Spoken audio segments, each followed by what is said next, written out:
No Saber Direito desta semana, o curso é de Direito Penal. O professor Felipe Soares aborda homicídios doloso e culposo, instigação ao suicídio, infanticídio e aborto. Não perca!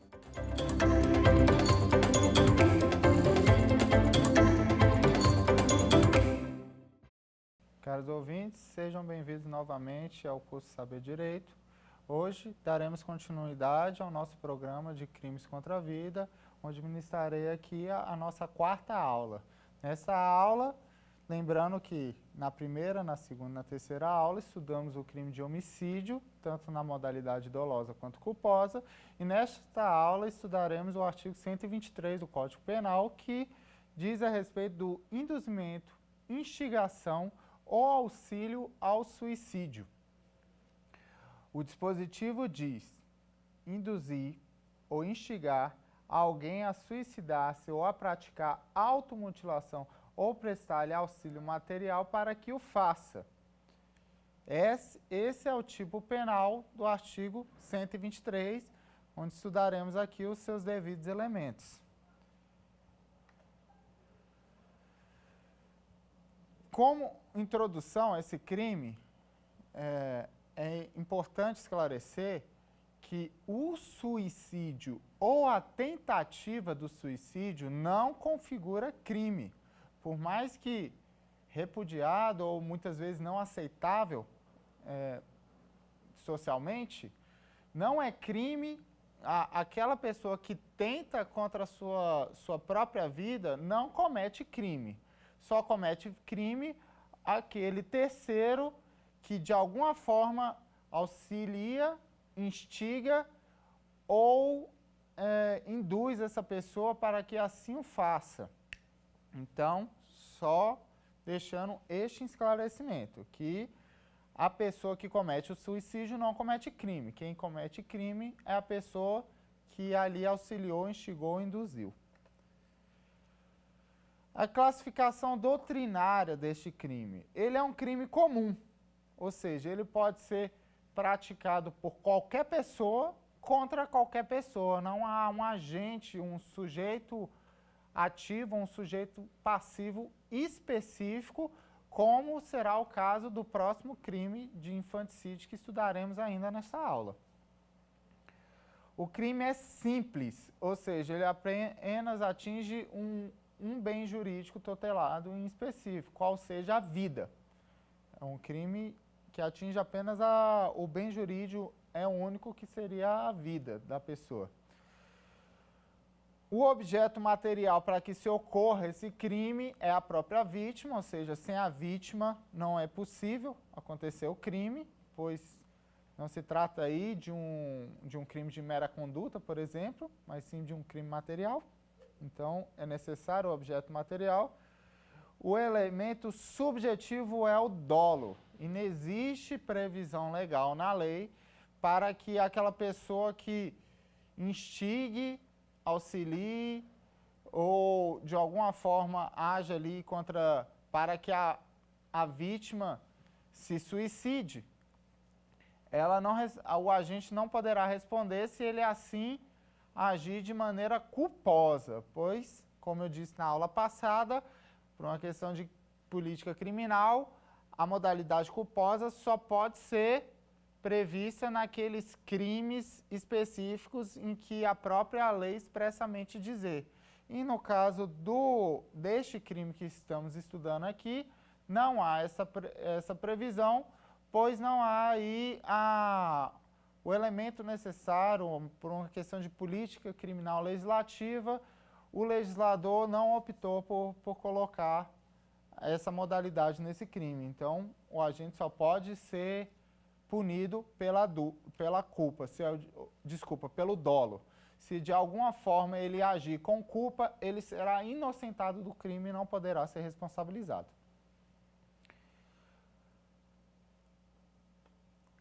O modo que é feito esse crime, em regra, ele é um crime comissivo, ou seja, o agente depende da conduta do agente, ou seja, se o agente não for ali instigar, auxiliar, o crime não ocorre.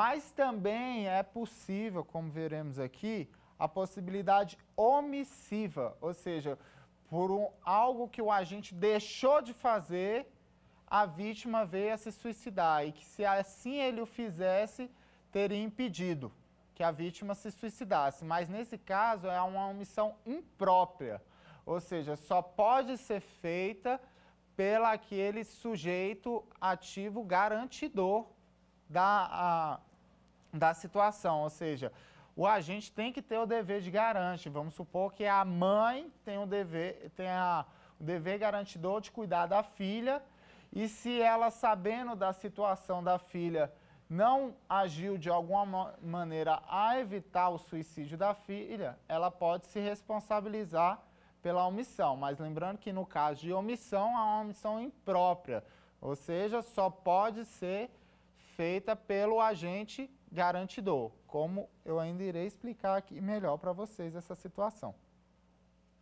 Uma peculiaridade também do crime é o seguinte: deve haver a capacidade de discernimento da vítima, ou seja, a vítima deve saber que ali ela está sendo induzida a cometer um suicídio, a se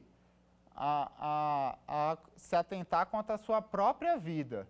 Ou seja, se ela não tiver essa capacidade, por alguma incapacidade, vamos supor que ela venha a ter, uma debilidade mental ou algum outro problema psiquiátrico, vamos supor, a fim de exemplo, neste caso, ela não saberia que se ali ela agisse da forma que foi induzida pelo agente, ela viria a falecer por aquele ato. Dessa forma, se isso restar configurado, o agente não responderá pelo induzimento ao suicídio e sim pelo próprio homicídio, pois ele foi um modus operandi que ele achou para conseguir matar a vítima, ou seja, com que ela própria se matasse sem ali saber. Do contrário, se ela tiver conhecimento que ali ela está tirando a própria vida, aí sim ele responderá por esse crime de induzimento ao suicídio. Da participação do agente, existem duas maneiras do agente participar de forma que sua conduta caracterize a tipicidade deste tipo penal aqui em estudo. A primeira maneira é da maneira moral, ou seja, que colaciona aí os dois primeiros verbos do núcleo penal desse tipo, que seria instigar ou induzir. Ou seja, moralmente ele tenta instigar a vítima ou induzir a vítima para que ela cometa o suicídio. Ele pode se aproveitar de uma situação de vulnerabilidade da vítima, em que a vítima esteja sofrendo, por exemplo, de uma depressão, e aí ele, de forma moral, tenta instigar a vítima de que a vida dela não é ali mais importante e que a melhor coisa a ela fazer seria ceifar contra a sua própria vítima, ou com sua própria vida. A segunda maneira compreende o terceiro verbo, ou seja, avaliar, auxiliar, melhor dizendo, desculpa.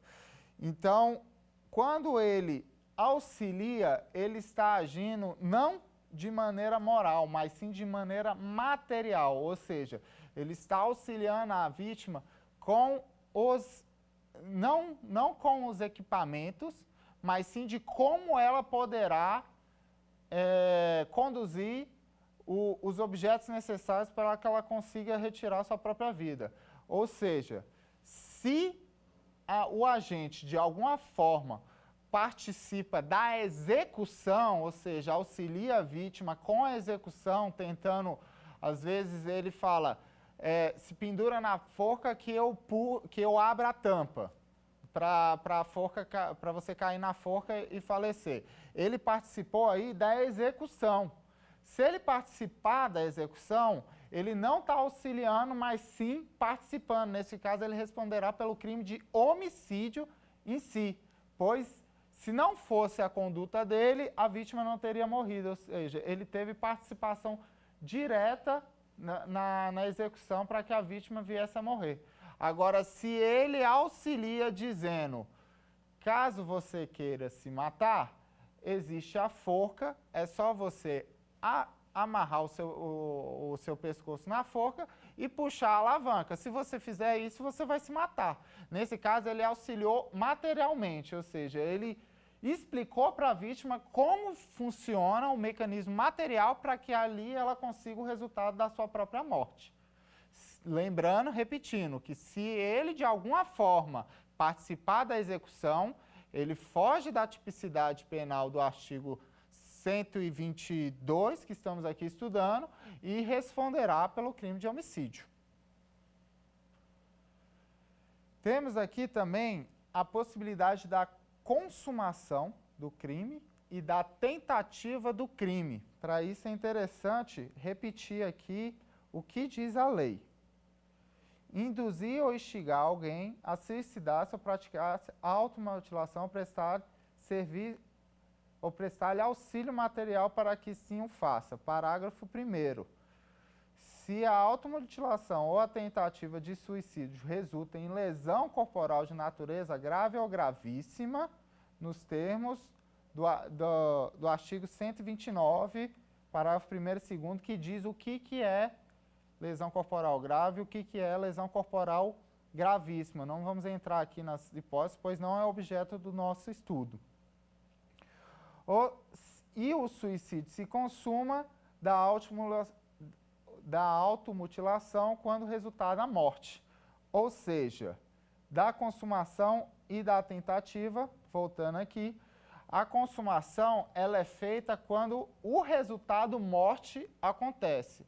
Ou seja, pelo induzimento, instigação ou um auxílio material que o agente fizer à vítima, a vítima conseguir êxito na sua morte. Dessa forma, o crime será consumado.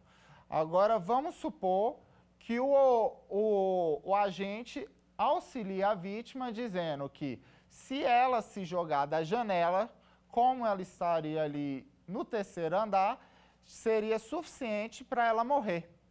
E aí a vítima se joga da janela e, ao colidir no chão, ela não vem a óbito, mas sim quebra fratura algum membro do seu corpo.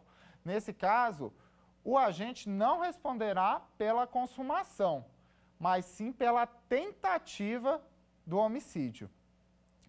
E exclui a tipicidade se essa vítima, neste mesmo exemplo, se jogar da janela, só que ela cair exatamente em cima de uma árvore, onde amortece sua queda e ela não venha sofrer nenhum dano referente à lesão corporal de natureza grave ou gravíssima. Vamos supor que ela sofra apenas pequenos arranhões. Neste caso, o agente não responderá nem pela consumação, nem pela tentativa, uma vez que seu ato será atípico. Ou seja, o agente só tem responsabilidade se de sua conduta de induzimento, auxílio ou instigação, a vítima vier a sofrer ao menos uma lesão corporal de natureza grave ou gravíssima. Se assim fizer, será caracterizada a tentativa, ele será responsabilizado por esse tipo penal com o benefício da cláusula de diminuição de pena pela tentativa e, caso a vítima de fato venha a óbito, ele responderá pela pena cheia aqui, pela fração penal aqui, cheia, pois teve aqui a consumação de fato do delito. Temos aqui também algumas causas de aumento de pena do crime de instigação ao suicídio. A pena será aumentada quando for ocasionada por algum motivo egoístico, ou seja, lembram daquela primeira aula onde eu ensinei a diferença de torpeza e futilidade? Pois bem, neste caso, a pena será aplicada apenas quando o motivo for torpe, ou seja, egoístico e repudiado. Nessa forma, para fins de exemplo, vamos supor que o irmão induza seu outro irmão a tirar a sua própria vida, se aproveitando ali de um estado depressivo da vítima e com a finalidade de tomar para si exclusivamente toda a herança de seus pais. Isso é um motivo repugnante, egoístico e não apenas desproporcional, como eu havia explicado a diferença para vocês na primeira aula. Então, neste caso, haverá aqui um aumento de pena do agente que assim cometer este crime com essa finalidade egoísta que eu aqui exemplifiquei. Uma outra hipótese é quando a vítima é menor de idade, ou seja, menor de idade, eu disse aqui no quiz da aula passada um exemplo de menor de 14 anos. Aqui já é o contrário, aqui ele diz menor de idade, ou seja, ele vai além da vulnerabilidade da vítima e diz que mesmo que ela tenha entre 14 a 18 anos, o agente terá uma pena aumentada por isso. Inclusive, há de se realçar que a maior parte da jurisprudência entende que se a vítima for menor de 14, mesmo sendo menor de idade, porém vulnerável, o agente entrará no crime de homicídio e não apenas do crime de instigação, pois lembra o que disse aqui no começo da aula, que se a vítima não tem a capacidade intelectual de saber que ali ela está tirando a própria vida, de saber das consequências que ela está tendo em agir daquela forma, o agente responderá pelo homicídio, pois a vítima não tem noção do resultado que será ocasionado a ela, caso ela haja da forma que foi instigada pelo agente.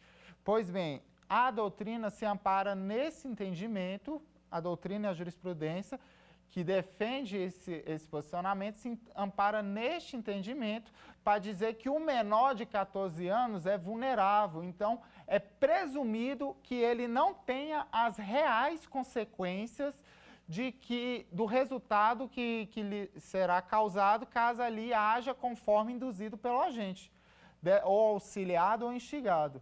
Dessa forma, o agente responderá pelo homicídio se a vítima for vulnerável menor de 14 anos. Uma outra hipótese de causa de aumento de pena é quando, de alguma forma, a vítima tem a sua capacidade defensiva reduzida. Ou seja, caso ela haja ali de uma forma instigada ou auxiliada pelo autor do delito, ela terá ali no torno da sua execução a capacidade de desistência reduzida, pois ela poderá estar ali numa situação que mesmo que ela venha desistir, ela será mais difícil para ela fazer isso por conta do contexto, das circunstâncias que ela tiver inserida. Lembrando que a causa de aumento de pena é quando a vítima tem a capacidade defensiva reduzida e não excluída. Ou seja, se ela não tiver menor possibilidade de defesa para se arrepender, a fim de exemplo, o agente não responderá pelo crime de induzimento, instigação, auxílio ao suicídio ou automutilação, mas sim pelo próprio homicídio em si, uma vez que a vítima não teria ali a possibilidade de, ali entrando naquela situação, ali entrando naquele contexto circunstancial, de se arrepender ou de abandonar a ideia de suicidar. Ou seja, o agente levou a vítima a uma situação em que não teria outro resultado a não ser a morte da vítima. Então, é presumido nessa interpretação que o agente, desde o início, tinha o dolo de matar a vítima, e por isso que ele responde pelo homicídio e não apenas pela instigação, pois a instigação, induzimento ou auxílio ao suicídio ou automutilação, ela é feita de uma forma que o agente deixe que a vítima produza o resultado por si própria, sem interferir. Pacto de morte, ou seja, vamos supor que duas pessoas ou mais se decidam entre si que irão se matar juntos, vão se matar todo mundo ali. Neste caso, qual será o tipo penal do agente, uma vez que o agente também estaria ali se suicidando? Caso um dos agentes ou mais, ou seja, aos sobreviventes, este responderá por homicídio, pois concorreu materialmente à pena do outro. Ou seja, se eles se reúnem numa câmara de gás e enquanto um puxa a válvula, o outro aciona o botão. Os dois concorreram materialmente, ou seja, as duas partes tiveram participação na execução. Assim, caso um sobreviva, ele será responsabilizado pelo homicídio do outro. Caso os dois sobrevivam, nessa hipótese, os dois serão responsabilizados pelo homicídio cada um do outro, porém de forma tentada. E caso não haja ali apenas um participe da execução, por exemplo, apenas um aciona a válvula e aperte o botão, caso este venha a sobreviver, ele responderá pelo homicídio do outro, pois ele foi o autor da execução para que o resultado morte do outro acontecesse. Agora, caso o outro sobreviva, ele responderá pela instigação, auxílio, induzimento ao suicídio do falecido, justamente porque o sobrevivente nessa última hipótese ele não teve qualquer participação na execução. E há também a questão do crime de constrangimento ilegal, ou seja, ninguém pode constranger alguém a fazer algo que lhe seja lícito não fazer. Contudo, então, dessa forma, um médico, por exemplo, não pode obrigar uma pessoa a fazer uma transfusão sanguínea, vamos supor. Mas, se este ato for necessário, for imprescindível para que essa pessoa sobreviva, o médico que assim o faça será excluso da ilicitude do ato, pois aqui estaremos dois bens jurídicos tutelados. Um é a liberdade pessoal da vítima, que ali não queria fazer a transfusão, e o outro é o dever de garantidor do médico em relação ao bem jurídico da vida da própria vítima. Então, neste conflito, a vida, pesa mais do que a liberdade pessoal. Então, neste caso, por mais que a vítima, vamos supor, seja um testemunho de Jeová e não queira fazer a transfusão, o médico pode assim fazer mesmo sem o consentimento dela e de seus familiares. Então, e caso isso venha a gerar da mesma forma a morte da vítima, ele não responderá por qualquer verbo desse tipo penal, pois o seu intuito foi diverso do dolo que é exigido por tipo penal. Dessa forma, a gente conclui aqui a primeira parte da aula, que diz sobre o crime de induzimento e instigação ao suicídio. E agora a gente vai para o próximo artigo, qual seja o 123 do Código Penal, que fala do infanticídio. Então, mudando aqui a seara da tipicidade criminal, o infanticídio diz matar sob a influência do estado puerperal o filho durante o parto ou logo o após. Ou seja, aqui a gente tem um crime, uma tipicidade propriamente dita, ou seja, em que o sujeito ativo só pode ser a própria mãe, ou seja, somente ela pode matar o seu próprio filho, e não poderia ser o pai, porque tem que ser matar o seu próprio filho sob a influência do estado puerperal. Ou seja, esse estado somente a mulher o sofre na gestação da criança.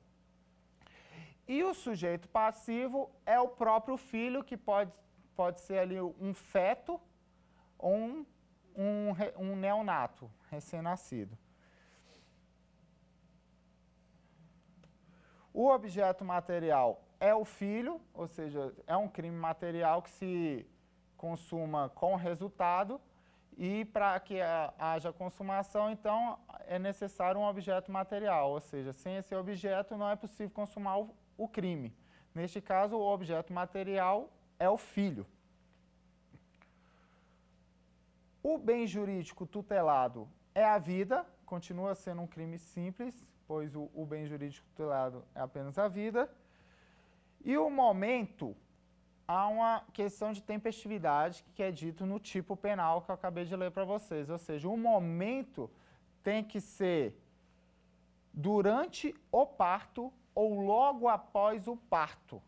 Se for um momento pretérito a esse tempo, será caracterizado o aborto, que trataremos na nossa próxima aula. Se for posterior ao parto, desde que não haja ali mais a influência do estado puerperal, aí será caracterizado o crime de homicídio. Então, aqui, para que haja o infanticídio, o nexo temporal tem que ser durante o parto ou logo após o parto. O elemento subjetivo deste crime é o dolo, ou seja, não existe a expressa previsão da modalidade culposa na lei. Então, a mãe, caso venha agir, mesmo que sob a influência do estado puerperal, de alguma forma negligente, imprudente ou imperita, ela não responderá por esse crime, pois não há a previsão da responsabilidade culposa dessa forma. E aí a gente entra no contexto de puerpério. O que é o puerpério? Para ser caracterizado o estado puerperal, ou seja, que diz que a mulher ali naquele momento estaria no estado puerperal. O puerpério, aos veres da doutrina, se diz período cronologicamente variável, de âmbito impreciso, durante o qual se desenrolam todas as manifestações involutivas e de recuperação da genitália materna à vida após o parto. Então, há o entendimento na medicina de que o estado puerperal ele dura ao máximo até 8 semanas. Então, em casos que após 2 meses do nascituro a mãe mata o filho, seria inviável juridicamente a sua classificação pelo crime de infanticídio, pois, para fins de relevância jurídica, ela estaria ali além já teria ali passado da fase do seu estado puerperal, ocasionado em sua gestação. Mas lembrando que isso vai de caso a caso e que, com base nas provas, é possível o livre convencimento do juízo, resguardado o direito recursal, claro. Agora que temos a definição de puerpério, vamos aqui a alguns esclarecimentos sobre o estado puerperal.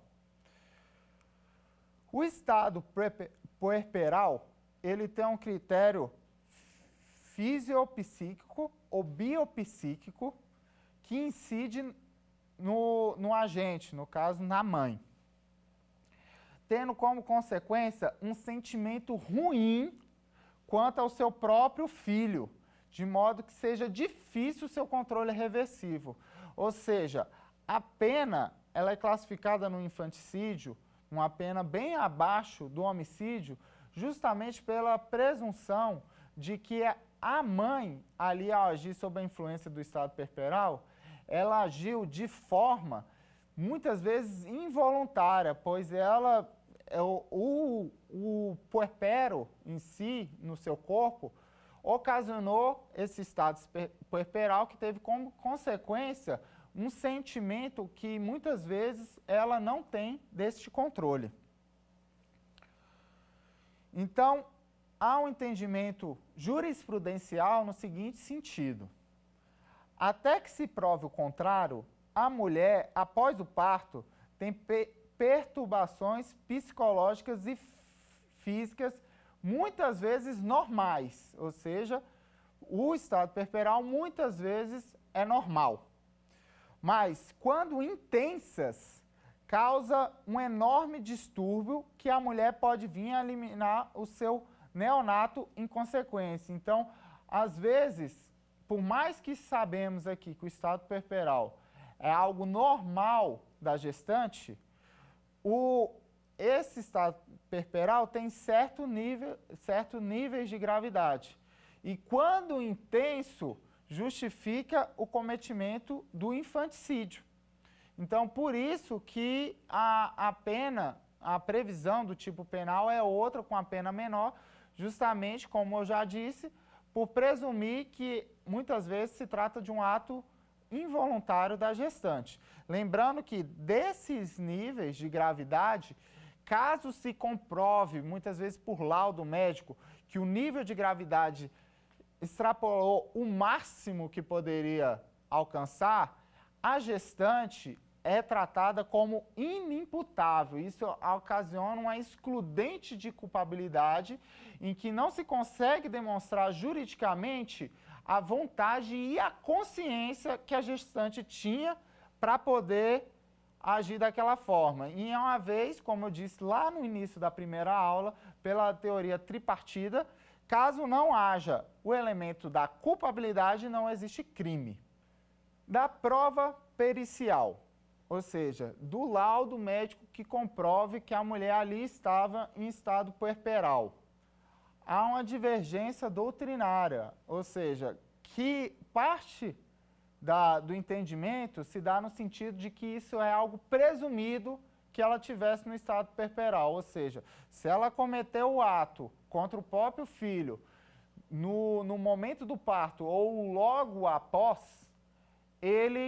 ela será presumido que ela ali estava no estado puerperal e por isso, por si só, por essa posição, não é necessário um laudo que comprove isso, um laudo médico, justamente por ser algo normal da gestante. E assim ela responderá pelo crime de infanticídio e nenhuma hipótese pelo crime de homicídio, apenas por uma ausência de laudo probatório que comprove o estado puerperal da gestante. E esse entendimento majoritário se dá justamente que, neste caso específico, há aí uma inversão do ônus probatório, ou seja, o órgão acusador, se quiser imputá-la num crime diverso do homicídio, é exemplo do homicídio, diverso do infanticídio, é exemplo do homicídio, ele que deverá provar que ela não estava no estado puerperal quando ali agiu. E para isso, ele que deverá trazer a documentação técnica suficiente para isso. Caso ele assim não faça, se dá por presumido que ela estivesse sofrendo do estado puerperal, caso haja essa tempestividade, ou seja, caso seja no momento do parto ou logo após o parto. Como eu já disse, caso ela, vamos supor, muitas vezes acontecem exemplos práticos. A mulher, às vezes, por poder sofrer algum tipo de represália familiar, ela esconde a gravidez da família. E caso os aspectos físicos da mulher sejam, vamos supor, uma mulher de obesidade, questão do tipo, é possível que externamente não se perceba que ela ali estava grávida. E aí, como ela não teve ali um neonatal, um procedimento médico apropriado durante sua gestação, é muito provável que o nível da gravidade do seu estado puerperal seja ali o máximo quando ela comete o ato de infanticídio. Justamente pois ela sofreu ali todo um contexto de estresse familiar, guardou para si só uma gravidez e isso a perturbou psicologicamente. E todas essas consequências, todos esses atos foram sendo consequências para um aumento da gravidade do estado puerperal dela. Dessa forma, se comprovado que ela agiu em estado perperal máximo, ela é inimputável, como eu já disse aqui, ou seja, ela não responde pela culpabilidade de seu próprio ato. Limite temporal, só lembrando, esse logo após o parto é algo muito vago. Então, recordando aqui que há pareceres médicos dizendo que o estado perperal dure até 8 semanas. Então, caso dure até, ela cometa esse crime não imediatamente após o parto, mas nesse tempo, nessa tempestividade, ela poderá cair dentro daquela presunção de estado puerperal que eu aqui o disse. E há julgados que dizem que se, por mais que haja esse tempo de até 8 semanas, o estado puerperal ele vai ao máximo até 8 semanas, conforme esse parecer médico. Mas ele pode acabar antes. Então, vamos supor que seja com 7 semanas. Existirá precedentes no entendimento de que, neste caso, deverá haver uma comprovação de que ela ainda, mesmo um mês após o parto, ela ainda estaria sofrendo do estado puerperal e vai ter alguns entendimentos minoritários de que até 8 semanas é presumido. Mas lembrando que a presunção majoritária se dá quando acontece instantaneamente após o parto. Acima disso, até que seja 8 semanas, há diversos precedentes que não há mais a inversão do ônus da prova e que a defesa da agente deverá comprovar que mesmo um mês, vamos supor, após o parto, ela ainda estivesse na influência do estado puerperal para classificar sua conduta como infanticídio e não como homicídio. Da consumação e da tentativa do homicídio. O crime consuma-se com a morte, ou seja, caso haja, ela, vamos supor, faça o próprio parto e ali, sobre alta influência do seu estado puerperal, ela jogue o feto ou nascituro pela janela. Se a criança vier a sobreviver, ela terá aí uma tentativa de infanticídio. Caso a criança venha a óbito, ou o nascituro, o neonato venha a óbito, aí ela responderá na sua modalidade consumada do crime. E temos uma terceira hipótese, quando é natimorto, ou seja, o feto já nasceu sem vida e ela ali jogou o natimorto pela janela, neste mesmo exemplo, e caso comprovado que ele já estivesse morto antes de sua colisão, após ser arremessado pela janela, ele não configurará o infanticídio nesse caso, pois ela não atentou contra a vida de seu próprio filho. Então, como bem jurídico tutelado neste crime é a vida, caso ela não ofenda esse bem jurídico, ou seja, não ofenda a vida, ela não poderá responder pelo crime por atipicidade de sua conduta. Então, caso venha a ser comprovado que a criança já estava morta, já nasceu sem vida, a conduta dela será atípica e ela deverá ser inocentada pela imputação do crime de infanticídio. Ainda nesse contexto, temos algumas considerações. O erro sobre a pessoa. Vamos supor que dentro do hospital ainda, a mãe, logo após o parto, sofra a influência de seu estado puerperal, ou seja, tenha muitas vezes um sentimento incontrolável ali, um sentimento ruim, incontrolável ali contra o seu próprio filho, e ela saia da sala de cirurgia, vá até a ala de gestação onde ficam as crianças e ali mate seu filho. Caso ela se equivoque e mate o filho de outra pessoa achando que é o seu, ela incidirá no erro sobre a pessoa, que está nos primeiros artigos do nosso Código Penal, ainda na parte geral do direito penal. Caso ela sim o faça, ela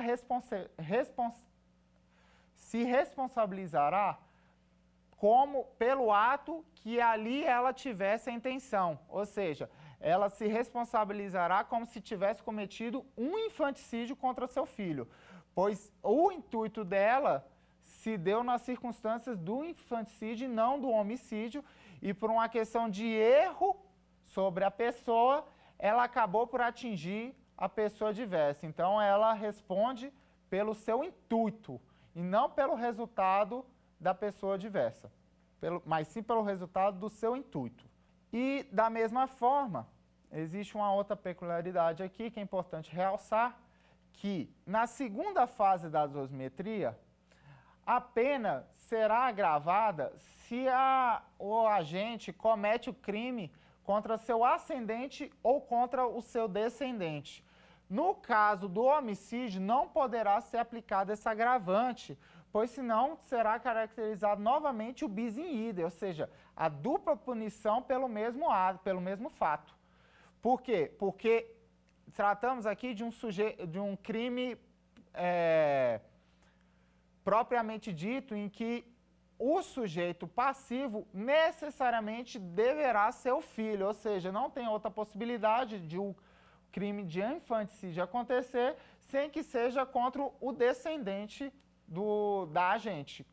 Então, neste caso, não poderá ser aplicado esse agravante sob pena de bis in idem. Ok, então com isso concluímos aqui o crime de infanticídio e o crime de induzimento, instigação ou auxílio ao suicídio, e chamaremos o quiz aqui para o final da aula. Em qual das seguintes hipóteses não configura a tipicidade do crime de instigação, induzimento ou auxílio ao suicídio? A, sob influência de B, se joga pela janela, mas tem a queda amortecida por uma árvore e sofre apenas alguns arranhões. A, sob a influência de B, se joga pela janela, mas tem a queda amortecida por uma árvore e não vem a óbito, contudo, fratura seu braço. A, sob a influência de B, se joga pela janela e, apesar de ter a queda amortecida por uma árvore, vem a óbito 2 dias depois. Por fim, A informa B que irá se suicidar e este o auxilia na execução.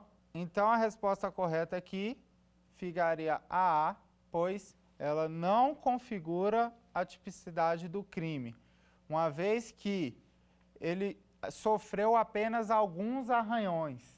Lembrando que, para que haja a tipicidade, ao menos o resultado tem que vir a ser uma lesão corporal de natureza grave ou gravíssima. B. A, sob influência de B, se joga pela janela, mas tem a queda amortecida por uma árvore e não vem a óbito, contudo, fratura seu braço. Nisso, caracteriza uma situação da tentativa da instigação, uma vez que teve como resultado a fratura do braço, que é considerado uma lesão corporal de natureza grave, ou gravíssima se vier a ser permanente. A, sob a influência de B, se joga pela janela e, apesar de ter a queda amortecida por uma árvore, vem a óbito 2 dias depois. Essa questão é discutível. Por quê? Porque se o resultado for consequência da queda ocasionada pela instigação que ele teve, pelo induzimento ou pelo auxílio, será configurado o crime. Mas se por outro motivo, 2 dias após, ele vier a morrer, aí não configura a tipicidade, pois o resultado morte foi por outra consequência que não o induzimento, instigação ou auxílio gerado pelo agente. E por fim, A informa B que irá se suicidar e este o auxilia na execução. Ou seja, se ele não participar da execução, mas apenas auxiliar a dizer como ele deve agir, dessa forma o crime será típico, pelo auxílio ao suicídio. Agora vamos para a segunda questão.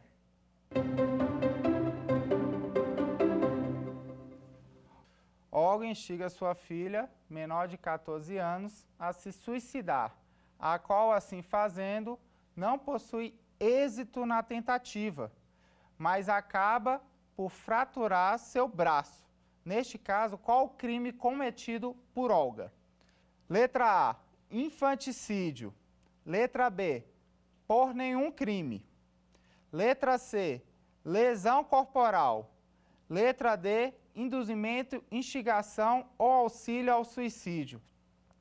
A resposta correta aqui neste caso será a letra C, lesão corporal, e vou explicar por que as demais alternativas estariam incorretas. Ela não responde por infanticídio, pois o ato de instigar é incompatível com o sujeito passivo do crime de infanticídio. Lembrando que o sujeito passivo do crime de homicídio é o feto ou o neonato, ou seja, o nascituro, ele não tem a capacidade de ser instigado para por si só ceifar contra a sua própria vida.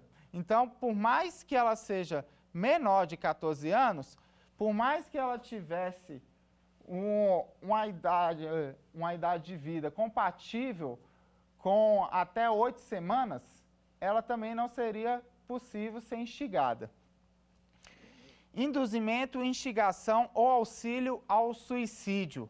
Caso ela não fosse vulnerável, seria respondido pelo induzimento, instigação ou auxílio.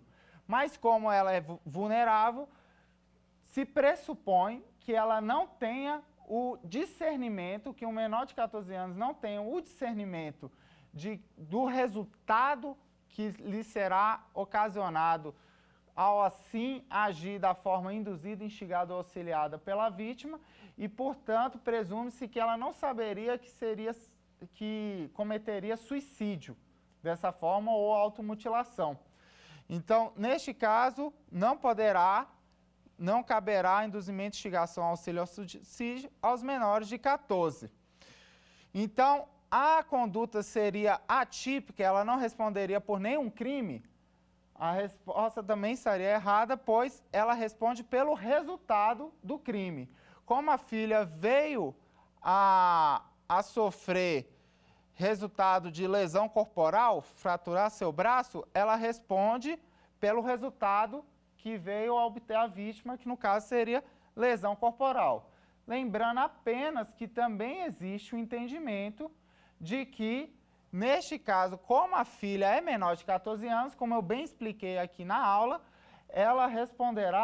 o agente responderá pelo homicídio. Então, há uma parcela na jurisprudência que entende que, neste caso, poderá haver uma responsabilização pela tentativa de homicídio, uma vez que o intuito, o dolo do agente é que o resultado morte fosse alcançado e por circunstâncias alheias à sua vontade ele não veio acontecer. Mas neste caso aqui, por eliminação, ficaremos com a alternativa C, lesão corporal amparada pela teoria do resultado, ou seja, o resultado foi a lesão corporal, então ela responderá pelo resultado. Por fim, vamos à nossa última questão do quiz. Qual das seguintes alternativas não configura hipótese de aumento de pena no crime de instigação, auxílio ou induzimento ao suicídio? Se a vítima é menor, sim, caracteriza aumento de pena. Se a vítima é menor de 14, por mais que ela seja menor, ela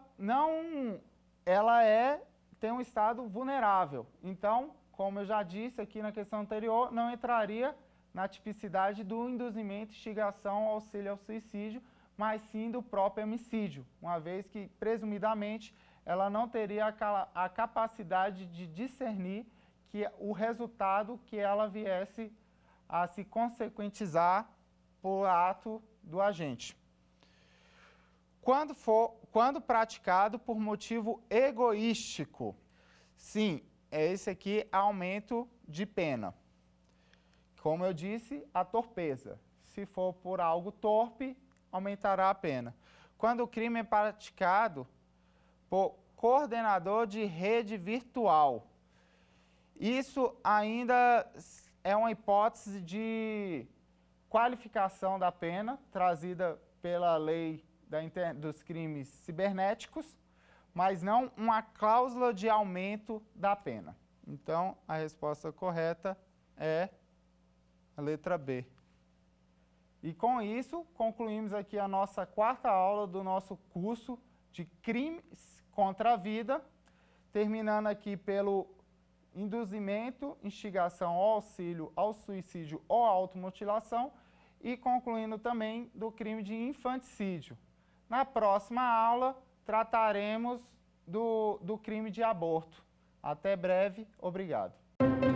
Quer dar alguma sugestão de tema para os cursos do Saber Direito? Então mande um e-mail para a gente, saberdireito@stf.jus.br, ou entre em contato pelo WhatsApp, o número é esse que aparece na sua tela.